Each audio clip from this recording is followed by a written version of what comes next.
Kyle Kingsbury, a veteran from the UFC and the Ultimate Fighter show. He's been training at TMT for, I believe, 2 weeks now. Yes, sir. Right. And he's heading home tomorrow. Just came off a really great wrestling mixed martial arts seminar, and a lot of positive feedback. So, Kyle, how long you been here for 2 weeks? Who you train with, and how's your experience been so far?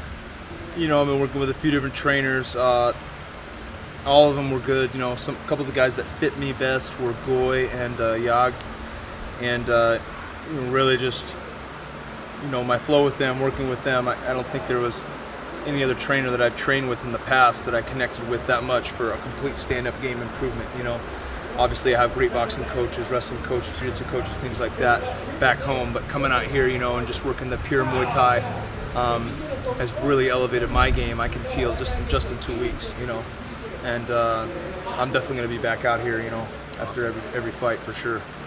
It's hard because we have an affiliation with AK. We'd love to get our trainers to go over there, but just visas are an issue. If you were going to pick a couple trainers that you bring over, would they be the two to bring over to California? They would definitely be the top of my list, Goy and Yak, just because of their style. I think translates very well to MMA.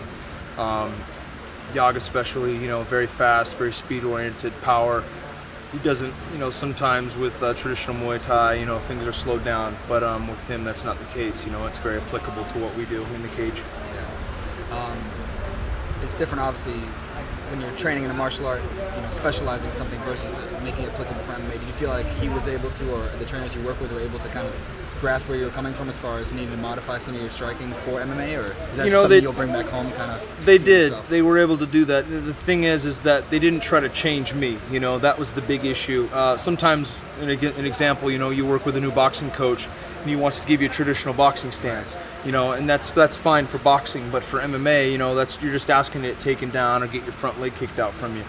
So being able to work, you know, with a traditional boxing guy and keep your same stance is crucial. Same thing here, you know, when I come to this Muay Thai camp, I want to improve my striking all over, but I don't want to change my stance necessarily. You know, there's certain things obviously that I'll have to do, minor adjustments, but as long as it's well within my grasp, you know, and I have kind of a feel for what I'm going to do already coming into it, then, you know, I'm able to pick up and work from there much more quickly than I would if I was going to have to start from scratch with a brand new stance. Now, when did you first get into martial arts? Not specifically mixed martial arts, but was wrestling your first specialty? Or, you know, I started wrestling in 7th grade. I got into it just because I thought it would actually help me playing football, which it did, you know, but football was my main thing. I never really thought of wrestling as anything more than that, just a tool to help me get better at football.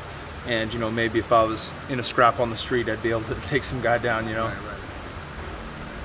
Okay, so from there, when did you know, what was the point in your life where you're like, mixed martial arts seems like a career choice for me, you know, I want to get involved in this? You know, I really got into MMA after football ended. You know, I finished up playing football in college at Arizona State University, and you know, when it ended, I know that I knew I wasn't going to go pro or anything like that in football.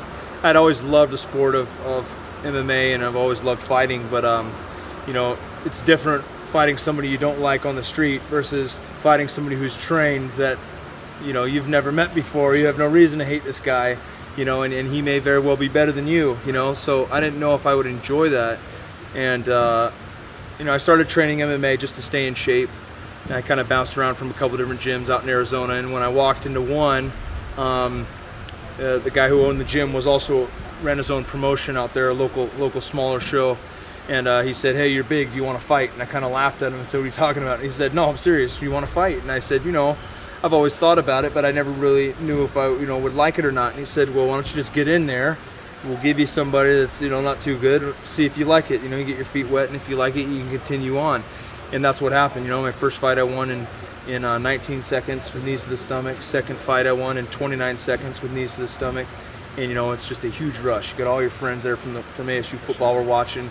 My family's there, you know, all my friends from high school were there.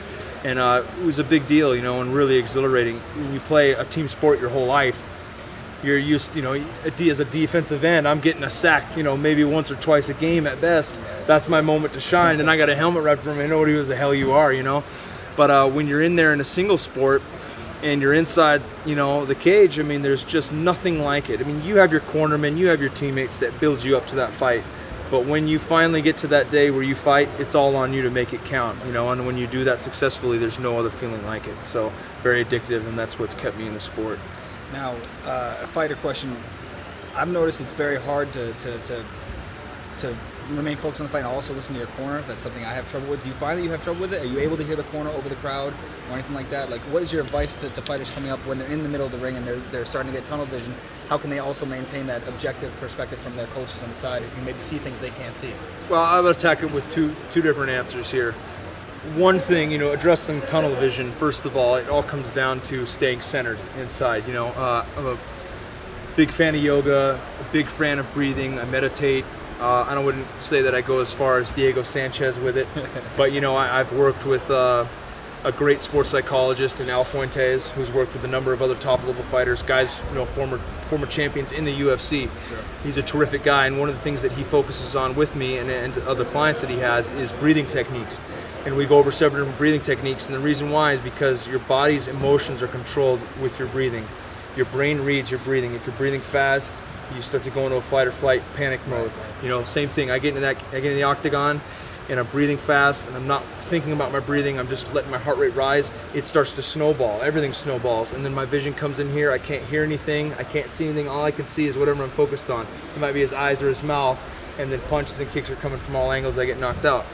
By focusing on your breathing, you stay even keel, and then you're able to see and control things and hear things better. With the cornerman, you know, that's a different scenario. You got 3 corners you're allowed in the UFC. I really only hear one guy. I hear Bob Cook. I hear him loud and clear. He's got a distinct voice. I hear him every fight.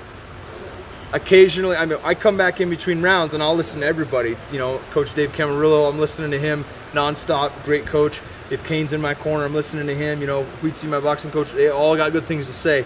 But when I'm in the fight, all I hear is Bob Cook. So, you know, I don't know how to focus on anybody else other than him. All right, man. Well, last but not least, what are your future fight plans, and when do we expect a return to Tiger Muay Thai? Future fight plans and return. Well, you know, like I said before, I separated my rib a week before my last fight, and they give you a 6-month suspension for that. So I think I'm cleared to fight again April 24th of 2010. I'll look to get back in May or June, most likely. You know, whenever they can fit me into a show. Don't know yet where, who, or when. They usually tell you that about 8 weeks out from the fight, who you're going to get and where it'll be. And I'll pretty much just plan on coming out here after every fight. You know, I'll just section a little bit of my purse off so I can bring my girl out and get out here for my vacation combo training. So this is definitely the place to go, and I'm very happy with my trip here. I'll be back soon. Awesome. Well, it's been great having you, man. It's a pleasure. Thank you very much, brother. Appreciate it. Thanks, guys.